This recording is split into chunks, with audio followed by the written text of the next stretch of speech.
Itlog po. Tao po.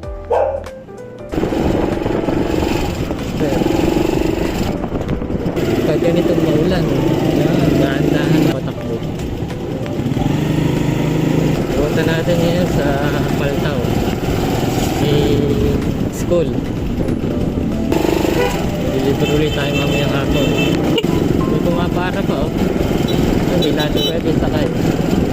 Karga tayo. Minsan pag wala akong sakay na itlog, nasakay ko sila.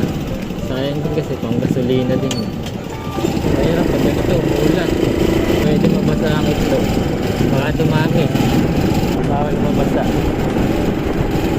Kaya po pala gusto magpa-deliver ng itlog saka bigas, message lang po kayo sa number namin. Direct message po kayo, messenger. Pwede po. Itong customer na to, recommended lang din to nung dati natin mga suki.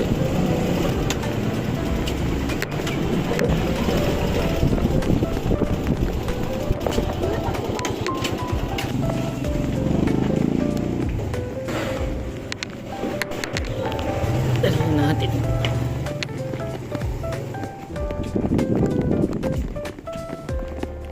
Morning po.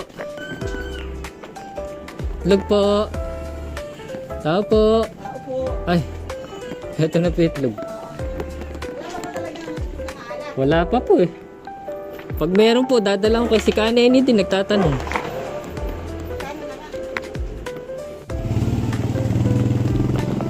May business na katulad nito. Kunti lang naman ang tubo sa itlog.